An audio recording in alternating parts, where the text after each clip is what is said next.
Bien, vamos a hablar con Luis Eduardo Martínez, es diputado de la Asamblea Nacional, además primer vicepresidente de la Comisión de Paz, Reconciliación y algo más. Creo que tiene el nombre, la nomenclatura es Comisión de ¿qué, Luis Eduardo? Buenos días, Diálogo, Paz y Reconciliación. Diálogo, Paz y Reconciliación, ¿no?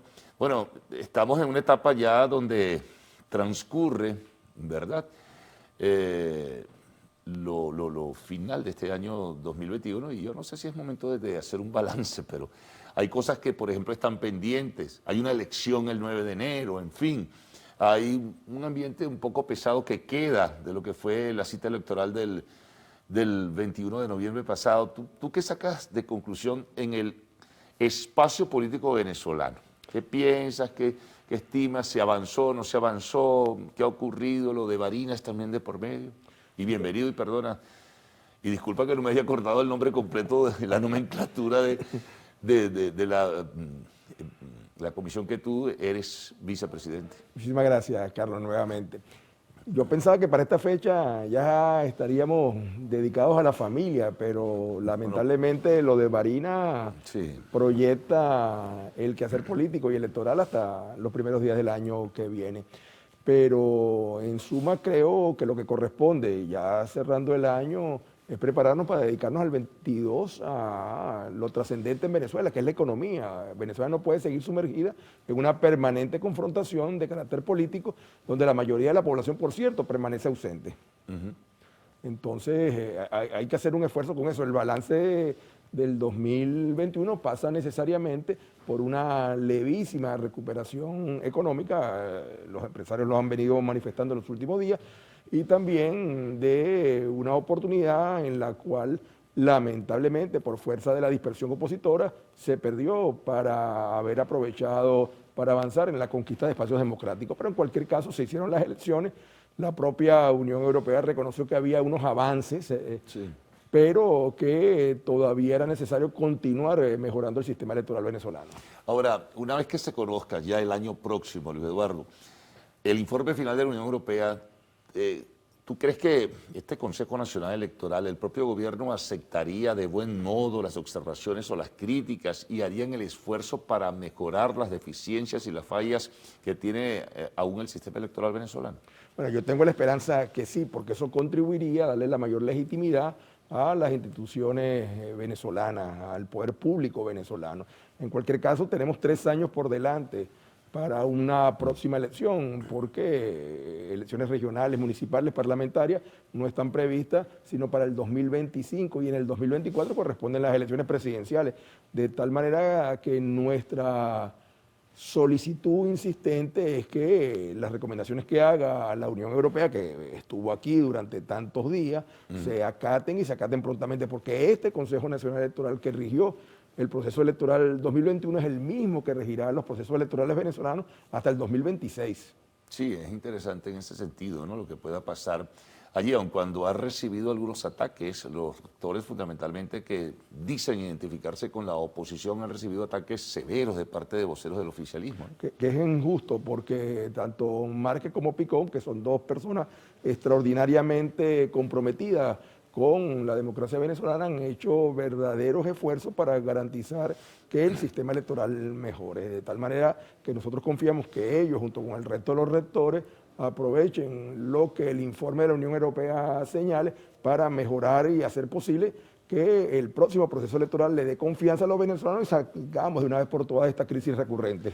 Ahora, Luis Eduardo, se avanza hacia esta elección, pues que por decisión de la sala electoral del TSJ se va a realizar el 9 de enero, pero ese episodio está marcado por muchas manchas sobre el tema de la inhabilitación de Freddy Superlano, más luego no se habla de que hubo una gracia presidencial en agosto de 2020 que le permitía participar, luego viene la decisión de la Sala Constitucional frente a las apelaciones, en fin, la forma como 2 de los candidatos se inscribieron cuando habían votado en Caracas. Hay unos espacios ahí que oscurecen y hacen opaco todo este proceso, no en lo que vaya a ocurrir el 9, sino en el transcurrir de este tiempo e incluso con los antecedentes. Sí, es bien triste que esto haya sucedido, porque en términos generales el proceso electoral transcurrió con una gran participación de candidatos y con una aceptable participación de electores, de tal manera que corresponde a los electores de Barinas resolver esta situación el próximo 9 de enero, en la medida que participen, que acudan, que voten, que se sobrepongan a cualquier circunstancia adversa, los habitantes, los hombres y mujeres de Barinas podrán cerrar este proceso electoral regional de la mejor forma. Ahora, esta oposición asiste fracturada, ¿no? Hay un candidato que al parecer suma un buen nivel de consenso, que es el Garrido, Sergio Garrido, y hay otro candidato, por ejemplo, que ustedes apoyan a nivel de Alianza Democrática. ¿Qué ocurrió allí? ¿No había posibilidades de entendimiento entre factores que dicen ser de la oposición? Bueno, lamentablemente, y no es un caso nuevo desde hace... Pero pasó el 21 y aún A antes. eso es que voy, o sea, buena parte de los estados del país pudieron haberse ganado las gobernaciones si existía la capacidad de ponerse de acuerdo, de tal manera que lo que pasa en Barinas es un rezago de lo que sucedió en el país el 21 de noviembre. Hoy Lady Gómez pudiera ser gobernadora del Táchira, nadie lo discute si el pequeño número de votos que sacó otro candidato identificado con la oposición no hubiese participado. El caso de Miranda también. El caso de Miranda, el caso de Lara. Yo estuve conversando de Lara. hace poco con Henry Falcón personalmente y estuvimos viendo los números. Es que desde el principio se supo que no tenía ninguna oportunidad los candidatos, no solamente en la gobernación de Lara, sino también en la alcaldía de Barquisimeto. Los números en la alcaldía de Barquisimeto son brutales. La candidata de otro sector de la oposición apenas obtuvo 10.000 votos. De tal manera que lo del 9 de enero es una réplica de lo que ya pasó y una demostración de que tenemos que hacer un esfuerzo para que eso no continúe pasando. Mientras continúe pasando, tenemos pocas posibilidades de cosechar la mayoría de las simpatías populares. Hay quienes piensan que los factores de la Alianza Democrática, que también tuvo una ligera fractura, ¿no? Porque algunos partidos se fueron a apoyar a Garrido. Muchos piensan, se ha dicho, lo habrás leído quizá, o lo habrás escuchado, que la Alianza Democrática debió haberse abstenido y dejar libertad a su militancia para que participara en el proceso y no lanzar candidato. Lo cierto es que, hasta donde tengo entendido, se hizo un esfuerzo para marchar juntos, pero ese esfuerzo lamentablemente no se convirtió en un hecho real. De tal manera que aquí todos tenemos que poner de nuestra parte, porque lo que sí nadie puede negar es que no sobra ninguno, no sobra nadie. Es imposible seguir construyendo en base al odio y a las rencillas que, por cierto, están, yo insisto en este tema, limitadas a unos pocos dirigentes en Caracas, mientras que en el resto del país sufren las consecuencias de ese enfrentamiento. Bueno, uno no puede ser pitonizo, pero te planteo lo siguiente. ¿Cómo crees tú que debe ser la distancia entre el ganador y el segundo lugar? ¿Será tan pequeña como en la elección del 21 de noviembre? Ahí puede haber un reajuste, un reacomodo, ¿no? Es lo que tú dices, Carlos, es un ejercicio de adivinanza absolutamente imposible de hacer, porque además... Pero el tema está también, Luis Eduardo, en que eso va a tener que ver mucho con la participación de la gente. Eso es evidente. Sí, y lamentablemente no hay estudios de opinión que puedan realizarse de aquí al 9 de enero que sean confiables. Yo he hablado con algunos consultores, amigos míos, amigos tuyos, de los mejores del país, y me dicen que no están dadas las condiciones para producir estudios de opinión que sean suficientemente serios, suficientemente veraces, certeros por las circunstancias de la época y también por las características del proceso. De tal manera que vamos absolutamente a ciegas a ese proceso electoral del 9 de enero. Dios quiera, reitero, que hay una altísima participación, porque eso le va a dar legitimidad a quien resulte electo. Vamos a hacer una pausa. Vamos a continuar conversando el retorno con Luis Eduardo Martínez, diputado a la Asamblea Nacional.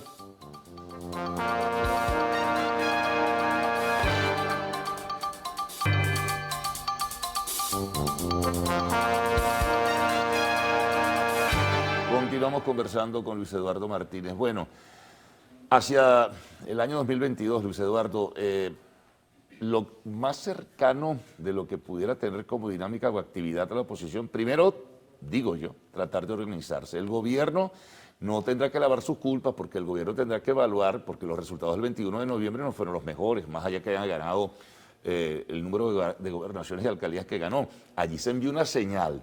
Es decir, que tanto gobierno como oposición de cara al 2022 tendrán que examinarse a ver cuál es el camino y cuál es la orientación estratégica que asumen.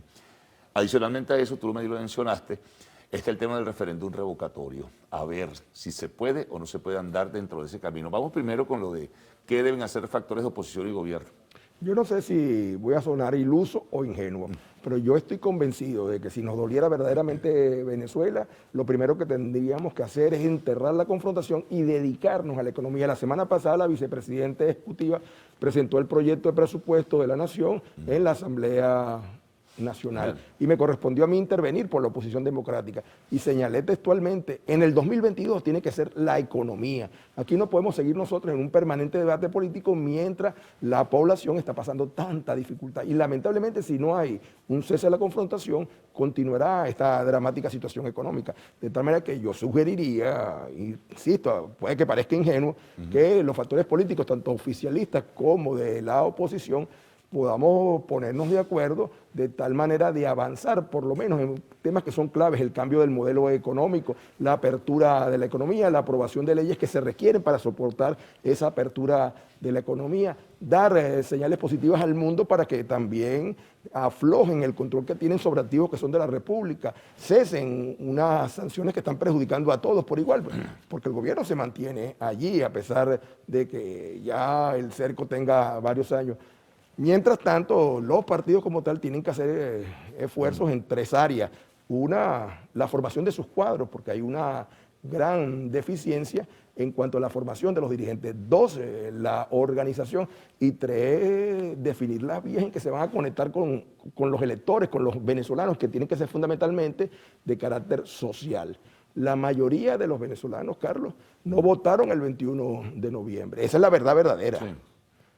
Casi el 60%, dependiendo del estado variaba la cifra, una que otra excepción como el caso de Cojedes, de tal manera que la clase política tiene que hacer una reflexión acerca de si persiste en esta ruta de colisión o si pone por encima los intereses del país.